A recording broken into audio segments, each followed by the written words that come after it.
Right, మరొక breaking news చూస్తున్నాం. సుప్రీంకోర్టులో ఎమ్మెల్సీ కవిత రిట్ పిటిషన్ వెనక్కి తీసుకున్నారు. ఈడీ సమన్లు సవాల్ చేస్తూ సుప్రీంకోర్టులో దాఖలు చేసిన పిటిషన్ను ఆమె ఉపసంహరించుకున్నారు. ఈడీ నోటీసులపై కవిత గత ఏడాది మార్చి 15 సుప్రీంకోర్టులో రిట్ పిటిషన్ దాఖలు చేశారు. ఇవాళ పిటిషన్ విచారణ జరగాల్సి ఉండగా పిటిషన్ విత్డ్రా చేసుకున్నారు. పిటిషన్ వెనక్కి తీసుకునేందుకు జస్టిస్ బేలా త్రివేది, జస్టిస్ పంకజ్ల ధర్మాసనం అంగీకరించింది. చట్ట ప్రకారం ఉపశమనం పొందేందుకు తదుపరి చర్యలకు వెళ్తామని కవిత తరఫు న్యాయవాది విక్రమ్ చౌదరి తెలిపారు.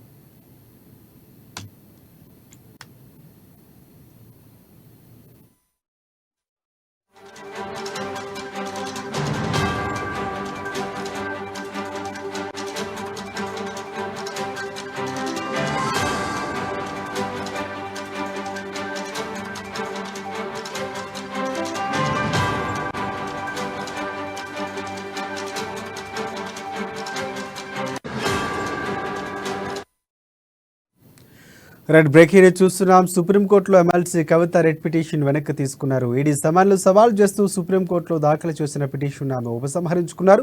ఈడీ నోటీసులపై కవిత గత ఏడాది మార్చి 15 సుప్రీంకోర్టులో రెడ్ పిటిషన్ దాఖలు చేశారు. ఇవాళ పిటిషన్ విచారణ జరగాల్సి ఉండగా పిటిషన్ విత్డ్రా చేసుకున్నారు. పిటిషన్ వెనక్కి తీసుకునేందుకు జస్టిస్ బేలా త్రివేది, జస్టిస్ పంకజ్ల ధర్మాసనం అంగీకరించింది.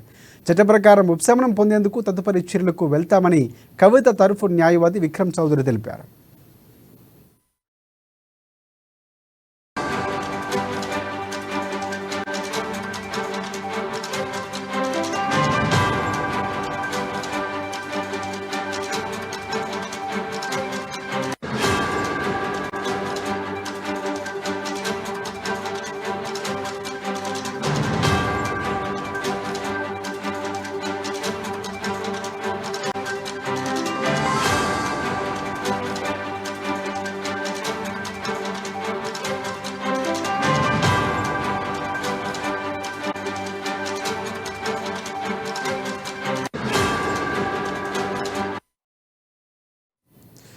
రైట్, బ్రేకింగ్ చూస్తున్నాం. సుప్రీంకోర్టులో ఎమ్మెల్సీ కవిత రిట్ పిటిషన్ వెనక్కి తీసుకున్నారు. ఈడీ సమన్లు సవాల్ చేస్తూ సుప్రీంకోర్టులో దాఖలు చేసిన పిటిషన్ ఉపసంహరించుకున్నారు.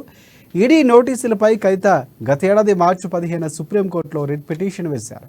ఇవాళ పిటిషన్ విచారణ జరగాల్సి ఉండగా పిటిషన్ విత్డ్రా చేసుకున్నారు. పిటిషన్ వెనక్కి తీసుకునేందుకు జస్టిస్ బేలా త్రివేది, జస్టిస్ పంకజ్ల ధర్మాసనం అంగీకరించింది. చట్ట ప్రకారం ఉపశమనం పొందేందుకు తదుపరి చర్యలకు వెళ్తామని కవిత తరఫు న్యాయవాది విక్రమ్ చౌదరి తెలిపారు. ఈ అంశానికి సంబంధించి పూర్తి అప్డేట్స్ అందించేందుకు మా ప్రతినిధి ప్రణయ్ మనకి లైవ్లో సిద్ధంగా ఉన్నారు. ఎస్, చెప్పండి ప్రణయ్. ప్రధానంగా చూసుకుంటే కవిత ఈరోజు సుప్రీంకోర్టులో విచారణకు రానున్నటువంటి పరిస్థితి కనిపించింది. ఎందుకు అసలు వెనక్కి తీసుకున్నటువంటి పరిస్థితి కనిపిస్తుంది? దానికి సంబంధించి పూర్తి అప్డేట్స్ ఏంటి? గత ఏడాది ఏదైతే మార్చి 15 వేసినటువంటి రిపిటిషన్ కి సంబంధించి ఒకవైపు ఈ రోజు విచారణ జరగాల్సిన నేపథ్యంలో కూడా గతంలో వేసినటువంటి రిపిటిషన్ లో ఏదైతే సిఆర్పిఎస్ కి సంబంధించినటువంటి చట్టపరంగా కూడా ఈడీ అధికారులు చర్యలు తీసుకోవట్లేదు, తన ఒక మహిళ అని చూడకుండా కూడా తనపై చర్యలు తీసుకోవడం ఇది సరైనది కాదు అంటూ కూడా గత ఏడాది చేసినటువంటి పిటిషన్ కి సంబంధించి ఈ రోజు విచారణ జరిగింది. అయితే ఒకవైపు మరోవైపు మనం చూసుకున్నట్లయితే తన అరెస్టుతో మొత్తం కూడా ఏదైతే లిక్కర్ స్కామ్ కి సంబంధించి మనీ లాండరింగ్ జరిగింది అన్నటువంటి నేపథ్యంతో పెద్ద ఎత్తున కూడా ఎమ్మెల్సీ కవిత ఏదైతే రిపిటిషన్ కి సంబంధించి నేను ఖచ్చితంగా కూడా సుప్రీంకోర్టులోనే తెలుసుకుంటాను, దీనికి సంబంధించి తదుపరి విచారణ అంతా కూడా కొనసాగించే విధంగా న్యాయ బృందం అంతా కూడా చేస్తుంది అన్నటువంటి నేపథ్యంలో కూడా నిన్న దీనికి సంబంధించిన నేపథ్యంలో కవితకి సంబంధించిన అడ్వకేట్ల సూచనలతో కూడా ఈ రిపిటిషన్ ని విత్డ్రా చేసుకున్నట్టుగా తెలుస్తా ఉంది. తన విత్డ్రాకి సంబంధించి మరి ఏదైతే వేసినటువంటి రిపిటిషన్ కి సంబంధించిన న్యాయమూర్తులు కూడా విత్డ్రాని అంగీకరించిన పరిస్థితులు కూడా కనబడతా ఉన్నాయి.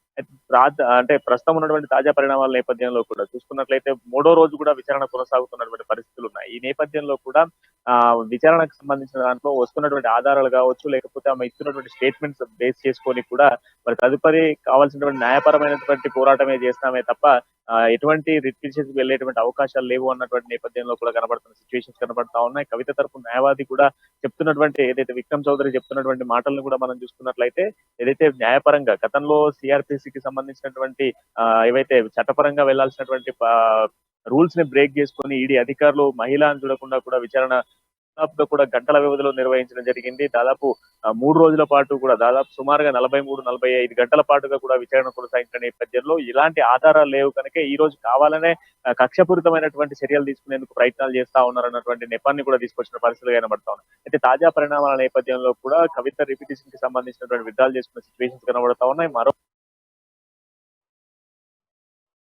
చర్చలకు సంబంధించిన నేపథ్యంలో వాటికి సంబంధించిన విచారణ కూడా నేడు కొనసాగుతున్న సిచ్యువేషన్స్ అయితే ప్రధానంగా కనబడతా ఉన్నాయి. ఈ కొనసాగుతున్నటువంటి పరిస్థితుల నేపథ్యంలో కూడా ఈ రోజు ఏదైతే సుప్రీంకోర్టులో 2 విచారణలకు సంబంధించి అయితే మనీ లాండరింగ్ కావచ్చు అండ్ లిక్కర్ స్కామ్ కి సంబంధించినటువంటి ఈ 2 విచారణలు కూడా ఈ రోజు కొనసాగుతున్న సిచ్యువేషన్స్ కనబడతా ఉన్నాయి. ఈ కొనసాగుతున్నటువంటి సిచ్యువేషన్స్ నేపథ్యంలో కూడా దాన్ని బేస్ చేసుకొని తదుపరి ఏదైతే కార్యాచరణకు సంబంధించి కూడా న్యాయపరంగా ఏ విధంగా బయటకు తీసుకురావాలి, న్యాయపరంగా ఏ విధమైనటువంటి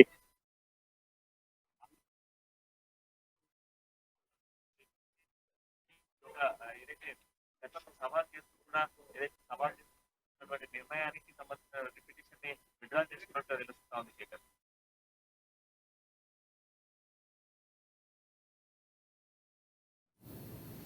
right thank you for updates Pranay.